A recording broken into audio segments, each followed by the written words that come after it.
Na aula de hoje, vamos dar continuidade ao caderno 2 de vocês, nas páginas 14, 15 e 16, referente ao capítulo 1, que trata da Revolução Russa.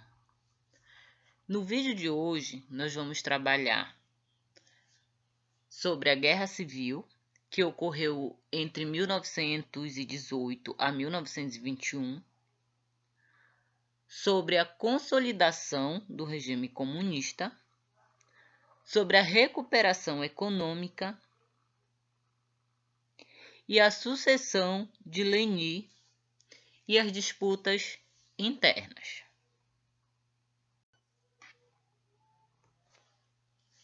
Bom, vamos falar um pouquinho da Guerra Civil, que ocorreu entre 1918 a 1921. Após a tomada do poder na Rússia pelos bolcheviques, que ocorreu em 1918, os opositores da ideologia socialista não ficaram passivos, ou seja, não ficaram satisfeitos pela tomada de poder pelos bolcheviques, uma vez que os seus bens eram tomados e eles se converteram em alvo de violência dos mais exaltados. E em meio a isso, a nobreza, a igreja, a burguesia e os setores populares que eram contrários ao socialismo uniram-se para retomar o poder. E esse grupo tinha a finalidade de derrubar o governo bolchevique, o que deu início a uma guerra civil que se estendeu até aproximadamente 1921. A nobreza, a igreja, a burguesia e os setores populares formaram um exército denominado de Exército Branco. Em contrapartida, para enfrentar esse Exército Branco, os revolucionários criaram o Exército Vermelho, que tinha como liderança um bolchevique chamado Trotsky. Trotsky foi um importante líder popular que havia sido presidente do Conselho dos Soviéticos de Petrogrado.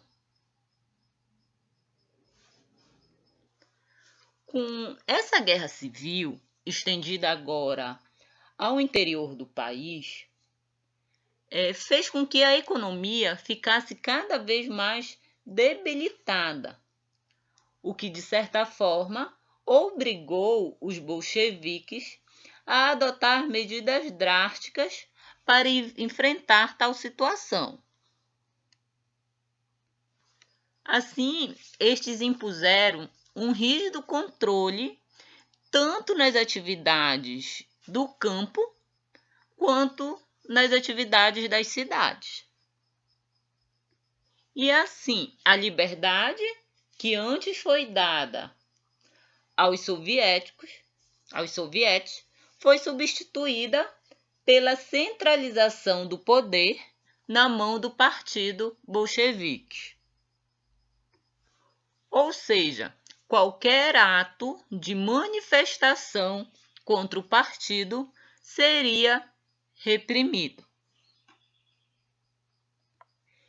E assim, a ditadura, que antes era do proletariado, começou a ser uma ditadura sobre o proletariado. Tá ok?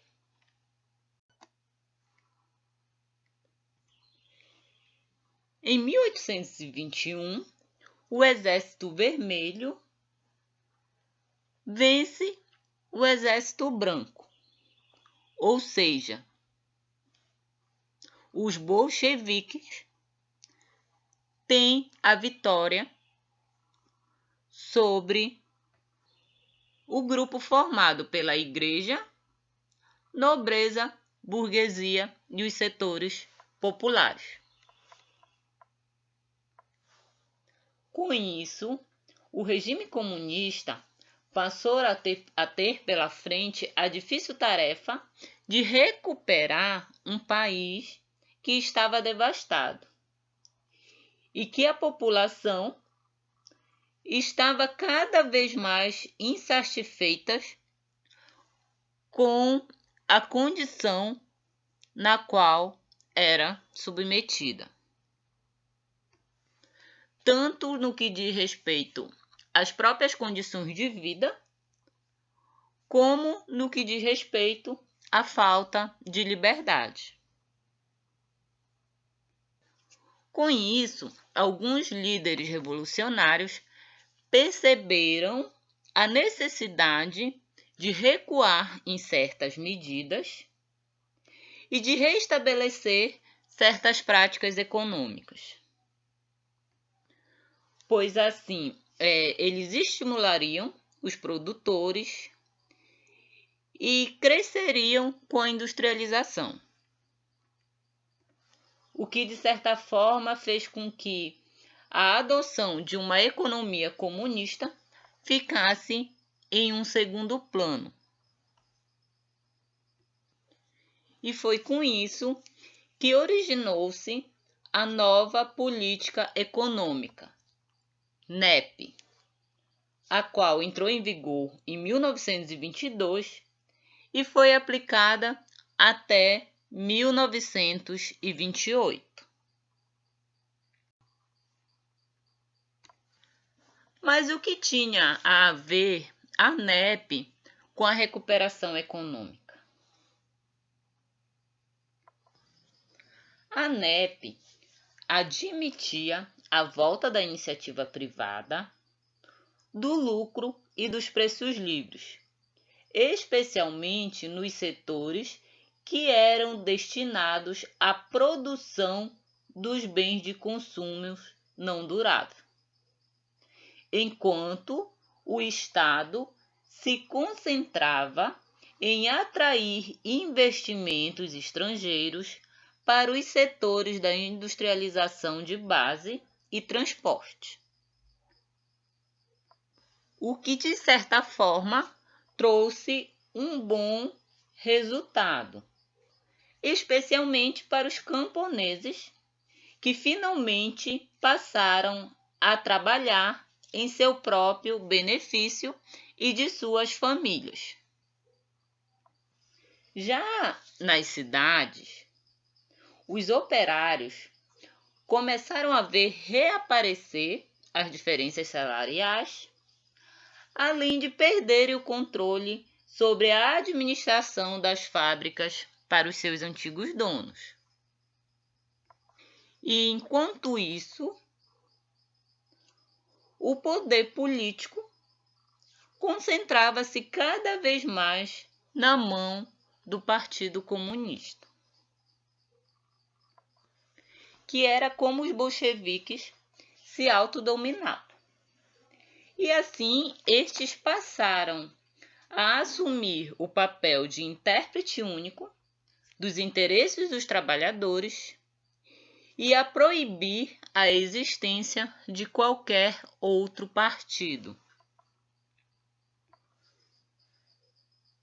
Um exemplo claro desse monopólio político, dessa centralização política que se estabeleceu, foi a outorga da Constituição de 1922, que foi decidida pelos próprios chefes do partido, sem qualquer opinião pública.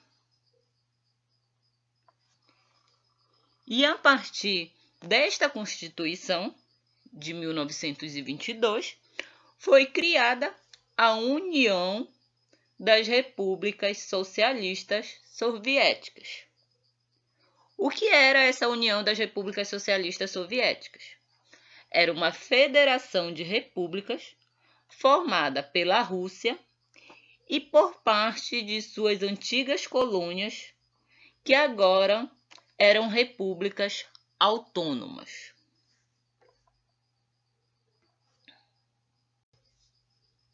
Bom, em 1924, instalou-se a sucessão de Lenin,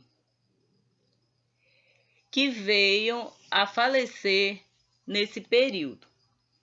E com isso, fez com que ocorresse uma grave crise sucessória que dividiu o partido, uma vez que se instalou disputa entre duas lideranças.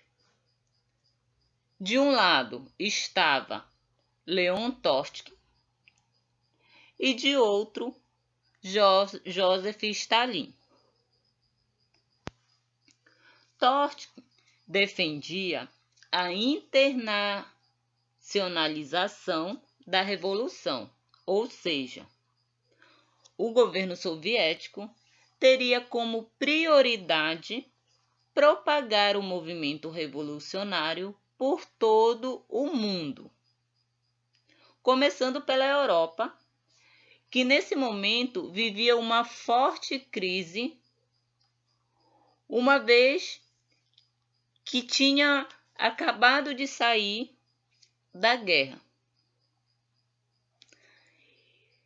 ajudando os trabalhadores a derrubar os governos burgueses.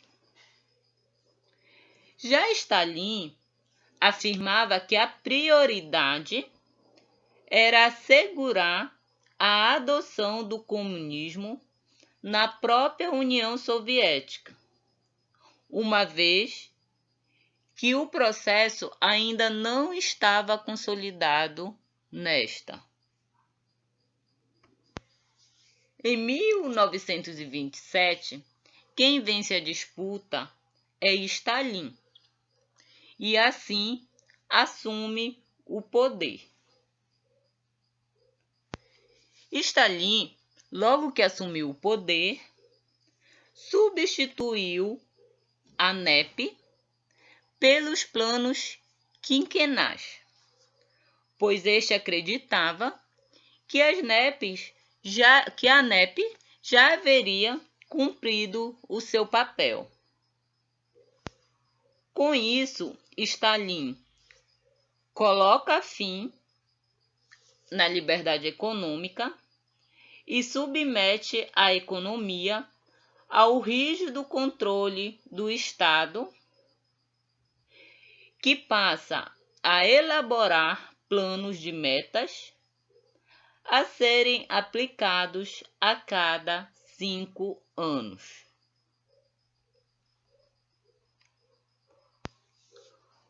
Os 3 primeiros planos quinquenais priorizaram nas cidades o desenvolvimento das indústrias de base e da indústria bélica. No campo, priorizaram as pequenas propriedades familiares, que deixaram de existir para dar lugar às grandes fazendas estatais. Em 1939, quando ocorreu a Segunda Guerra Mundial, a União Soviética já ocupava a condição de grande potência no ramo industrial. Com o fim da guerra, e novamente por meio dos planos quinquenais, e às custas da morte de milhares de pessoas, o país passa a assumir a condição de superpotência mundial, ao lado dos Estados Unidos, com quem tinha uma rivalidade na corrida armamentista da época da Guerra Fria. O que veremos mais adiante. Com isso, nós finalizamos o capítulo 1, que trata sobre a Revolução Francesa, e eu deixo para que vocês resolvam as questões das páginas 16 e 17 do livro de vocês.